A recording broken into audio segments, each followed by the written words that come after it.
सूर्य देव को ऐसे जल चढ़ाने से मनुष्य की आयु कम होती है। एक बार माता पार्वती भगवान शिव के साथ कैलाश पर्वत पर बैठी हुई थी। फिर माता पार्वती भगवान शिव से कहती हैं, हे स्वामी, सूर्य को जल देने का क्या औचित्य है? सूर्य को जल क्यों दिया जाता है? सूर्य को जल देने के क्या फायदे हैं तथा सूर्य को जल देने की सर्वोत्तम विधि कौन सी है? तब भगवान शिव कहते हैं, हे पार्वती, आपने समस्त मानव जाति के कल्याण हेतु उचित प्रश्न किए हैं। सूर्य की उपासना अत्यंत शुभ फलदायी है। प्रत्येक मनुष्य को सूर्य को जल अवश्य देना चाहिए। हे पार्वती, मैं आपको एक अत्यंत पवित्र कथा सुनाता हूँ, जिससे आपकी दुविधा समाप्त हो जाएगी और आपको आपके सभी प्रश्नों के उत्तर भी मिल जाएंगे। जो भी प्राणी इस कथा का श्रवण करता है, उसे 100 वर्षों तक सूर्य को जल देने का फल प्राप्त होता है। इसलिए आप इस कथा को ध्यान से पूरा जरूर सुने। फिर भगवान शिव ने सूर्यदेव की महिमा का वर्णन करने के लिए माता पार्वती को एक अत्यंत पवित्र कथा सुनाते हैं। हे पार्वती, प्राचीन काल की बात है। मध्य प्रदेश में एक अत्यंत प्राचीन रमणीय नगरी थी। उस नगरी में एक ब्राह्मण अपनी पत्नी के साथ निवास करता था। ब्राह्मण शास्त्र ज्ञान में पारंगत था, किंतु उसने अपने ज्ञान का कभी सदुपयोग नहीं किया। उसने अपने ज्ञान का उपयोग केवल धन कमाने के लिए किया। ब्राह्मण ने अपने जीवन में कभी दान धर्म नहीं किया, कभी सूर्यदेव को अर्घ्य नहीं दिया। वो अत्यंत स्वार्थी और क्रूर स्वभाव का था। फिर एक दिन वो वन से जा रहा था तो एक विषैले सर्प के काटने के कारण ब्राह्मण की मृत्यु हो गई। मृत्यु के बाद ब्राह्मण को यम के दूत यमलोक लेकर गए। वहाँ यमराज ने ब्राह्मण के पाप और पुण्य का मूल्यांकन किया और ब्राह्मण को नरक में डाल दिया। ब्राह्मण अनेकों वर्षों तक नरक में सजा भुगतने लगा और फिर उसे प्रायश्चित करने के लिए फिर से मनुष्य जन्म की प्राप्ति हुई। उसका दूसरा जन्म एक गरीब शूद्र के घर में हुआ। दूसरे जन्म में उसे अत्यंत दुख भोगने पड़े। उस शूद्र के बड़े होते ही उसके पिता ने उसका विवाह एक युवती से करा दिया और फिर वह उस युवती के साथ वन में ही झोपड़ी में रहने लगा। विवाह के बाद अनेक वर्षों तक उस शूद्र को कोई संतान नहीं हुई, इसलिए वो और भी अधिक दुखी रहने लगा। लेकिन इतने में ही उसके दुख समाप्त नहीं हुए। कुछ वर्षों के बाद दैव योग से उसके शरीर में भयंकर कोढ़ का रोग उत्पन्न हुआ और वो भयंकर कोढ़ के रोग से पीड़ित हो गया। उसके शरीर पर अनगिनत जख्म हुए, जिससे पस निकलता रहता था। वो कोढ़ी शूद्र अब कुछ काम भी नहीं कर सकता था और दिन भर घर पर ही पड़ा रहता। उसकी पत्नी एक पतिव्रता नारी थी। उसने पति को कोढ़ होने के बाद भी उसका साथ नहीं छोड़ा और वो उसकी नित्य सेवा करती रहती थी। वो अपने पति को ही परमेश्वर मानकर उसकी पूजा करती थी, उसके लिए भोजन का प्रबंध करती थी, उसे स्नान कराती थी। वो शूद्र अनेक बार मन ही मन सोचता रहता था कि किस जन्म के पाप के कारण उसे ये कोढ़ रोग हुआ है। ऐसा सोचते हुए वह बहुत ही निराश और उदास रहने लगा। फिर एक दिन उसके द्वार पर एक साधु पधारे। उस कोढ़ी शूद्र की पत्नी ने उस साधु महात्मा की बड़ी सेवा की, जिससे प्रसन्न होकर उस साधु ने उस कोढ़ी की पत्नी को वर मांगने के लिए कहा। तो कोढ़ी की पत्नी ने कहा, हे महात्मा, मेरे लिए मेरे पति ही सर्वश्रेष्ठ है, वही मेरे स्वामी है। अतः आपसे विनती है कि मेरे पति का रोग दूर करें और उन्हें पहले के जैसा बना दें। इस पर उस साधु महात्मा ने कहा, हे देवी, ये रोग तुम्हारे पति को उसके पिछले जन्म के कर्मों के कारण प्राप्त हुआ है। यह विधि का विधान है, मैं इसमें हस्तक्षेप नहीं कर सकता। ईश्वर मनुष्य को उसके पाप कर्मों का दंड अवश्य देते हैं, कोई भी इससे चूक नहीं सकता, किंतु मैं तुम्हें इसका उपाय बता सकता हूँ। इस रोग से बचने के लिए केवल एक ही उपाय है। तुम अपने पति को लेकर सूर्यदेव की शरण में जाओ और सूर्यदेव की नित्य उपासना करो।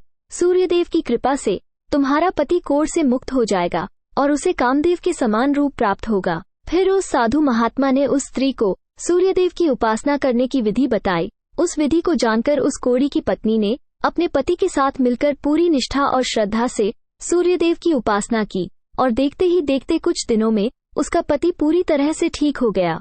वो कोढ़ के रोग से पूरी तरह से मुक्त हो गया और सूर्यदेव की कृपा से उसे सुंदर रूप, बलवान शरीर तथा धन संपत्ति की प्राप्ति हुई और वो कोढ़ी शूद्र बहुत धनवान बन गया। फिर भगवान शिव कहते हैं, हे पार्वती, अब मैं तुम्हें सूर्यदेव को प्रसन्न करने की विधि और मंत्र के बारे में बताता हूँ, जिसे करने से मनुष्य के सभी रोग नष्ट होते हैं, उसे उत्तम स्वास्थ्य और सुख समृद्धि की प्राप्ति होती है। हे पार्वती, रोज सूर्यदेव को जल चढ़ाना एक ऐसा नियम है जो मनुष्य के जीवन में बहुत बड़ा बदलाव ला सकता है। सूर्य की शक्ति इतनी अलौकिक है कि इसके बिना ये पूरी धरती तहस नहस हो सकती है। सूर्यदेव प्रकाश, सकारात्मकता, इंद्रिय संयम, ऊर्जा आदि के देवता हैं।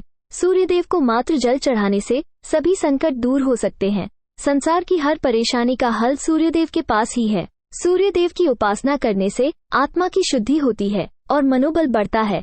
सूर्योदय के समय सूर्य की किरणों से वातावरण पवित्र और सकारात्मक बन जाता है। यदि प्रतिदिन सुबह स्नान करके सूर्य देवता को मंत्रों का उच्चारण करते हुए जल चढ़ाते हैं तो इसके कई फायदे होंगे। कुंडली में अन्य ग्रहों की तरह ही सूर्य की शुभ या अशुभ स्थिति में होने से जीवन पर भी इसका शुभ या अशुभ प्रभाव पड़ता है। कुंडली में सूर्य यदि शुभ स्थिति में होता है तो हमें समाज में भरपूर मान सम्मान, यश और प्रसिद्धि मिलती है। वही कुंडली में यदि सूर्य अशुभ स्थिति में हो तो इसके विपरीत परिणाम मिलते हैं। इसलिए कुंडली में यदि सूर्य की स्थिति मजबूत करनी है तो ज्योतिष शास्त्र में कुछ ऐसी चीजों के बारे में बताया गया है जिन्हें पानी में डालकर सूर्यदेव को अर्घ्य देने से शुभ परिणाम प्राप्त होते हैं। किंतु कई मनुष्य सूर्य को जल देते समय बहुत सी गलतियां कर बैठते हैं। सूर्य को जल देते समय महत्वपूर्ण नियमों का पालन नहीं करते हैं।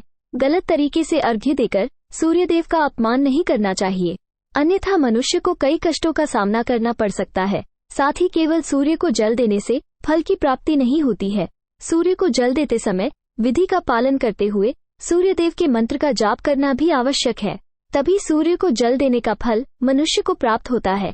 शास्त्रों के अनुसार सूर्यदेव अप्रसन्न होने पर मनुष्य का बुद्धि नष्ट हो जाता है, उसे चारों ओर से अपमान का सामना करना पड़ता है। ऐसे व्यक्ति की आंखों की रोशनी चली जाती है और उसे उचिष्ट भोजन प्राप्त होता है। फल स्वरूप व्यक्ति की विद्या नष्ट हो जाती है, उसकी स्मरण शक्ति कमजोर होती है, पिता पुत्र में अकारण ही वाद विवाद होने लगता है। सूर्यदेव रूठ जाने पर व्यक्ति पर गलत इल्जाम लगते हैं और उसके हाथ से अनजाने में कई अपराध हो जाते हैं। इसलिए व्यक्ति को अनिष्ट कार्य करके सूर्यदेव को रुष्ट नहीं करना चाहिए। फिर भगवान शिव कहते हैं, हे पार्वती, सबसे पहले मैं तुम्हें सूर्यदेव को अर्घ्य देने का अर्थ बताता हूँ। सूर्य को अर्घ्य देने से तात्पर्य यह है कि सूर्य देवता को भक्ति भाव से जल अर्पण करना। ये जल दोनों हाथों की ओम जल बनाकर या तांबे के पात्र में शुद्ध जल भरकर उसे सूर्य देवता को समर्पित करें। लेकिन ध्यान रहे कि यदि हाथों की ओम जल बनाकर सूर्य देवता को अर्घ्य दे रहे हैं तो हाथों की तर्जनी और अंगूठे को एक दूसरे से जोड़कर ना रखें, यानी कि एक दूसरे का स्पर्श ना होने दें। दोनों हाथों के अंगूठे को फैलाकर रखें। यदि हम तर्जनी और अंगूठे को जोड़कर रखते हैं तो ये राक्षसी मुद्रा बन जाती है और इस मुद्रा में सूर्य को अर्घ्य देना अशुभ माना जाता है। यदि पात्र में जल भरकर सूर्य देवता को अर्घ्य दे रहे हैं तो भी उस पात्र को दोनों हाथों के अंगूठे का स्पर्श ना होने दें, इसका ध्यान रखें। अर्घ्य देते समय अपने दोनों हाथ को ऊपर उठाकर पात्र को पकड़े और सिर झुकाकर रखें। सूर्य देवता को अर्घ्य हमेशा सूर्योदय के समय देना चाहिए। उगते हुए सूर्य की उपासना करना हमेशा ही शुभ होता है। सूर्योदय के 2 घंटे बाद अर्घ्य देने का कोई भी औचित्य नहीं होता है। यदि किसी कारणवश आप सूर्योदय के समय अर्घ्य ना दे सके तो 3 बार अर्घ्य देने के बजाय 4 बार अर्घ्य दें और सूर्य देवता से क्षमा मांग लें, इससे दोष कम हो जाता है। सूर्य को जल तांबे के पात्र में ही देना चाहिए। तांबा को सूर्य देव की प्रिय वस्तु माना जाता है, इसलिए सूर्य को जल देने के लिए केवल तांबे से बने पात्र का ही उपयोग करना चाहिए। अन्य धातुओं से बने पात्रों में सूर्य को अर्घ्य देने से कोई लाभ प्राप्त नहीं होता है। परमात्मा ने सूर्य को जगत में प्रकाश करने, संचालन करने, अपने तेज से शरीर में ज्योति प्रदान करने तथा जठराग्नि के रूप में आमाशय में अन्न को पचाने का कार्य सौंपा है। इसी कारण से तांबे के पात्र में रखे जल को पीने से व्यक्ति पेट से जुड़े रोगों से भी मुक्त हो जाता है। तांबे के पात्र में गंगा जल या पवित्र नदियों का जल भरें। यदि ऐसा संभव नहीं है तो शुद्ध जल का प्रयोग करें।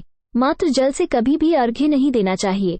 जल के पात्र में जल के साथ मुख्य रूप से कोई भी लाल फूल, लाल चंदन और अक्षत जरूर डालें। आप चाहे तो इस जल में थोड़ा सा घी, शहद, दूध या गुड़ इत्यादि भी मिला सकते हैं। यदि किसी मनुष्य ने सूर्य को अर्घ्य देने का संकल्प लिया है तो ये संकल्प कभी नहीं तोड़ना चाहिए। जितने दिनों का भी संकल्प लिया हो उतने दिन सूर्य को अर्घ्य अवश्य देना चाहिए। यदि संकल्प को पूरा नहीं कर सकते तो ऐसा संकल्प नहीं करना चाहिए, इससे सूर्य देव रुष्ट हो जाते हैं। इसके बाद भगवान शिव ने सूर्य देव को जल देने का मंत्र बताया है जिसका उच्चारण अवश्य करना चाहिए। वो मंत्र इस प्रकार है, ओम घृणी सूर्याय नमः। इस मंत्र का अर्थ है कि हे सूर्य देव, मैं आपकी आराधना करती हूँ। आप मुझे ज्ञान के प्रकाश से प्रकाशित करें।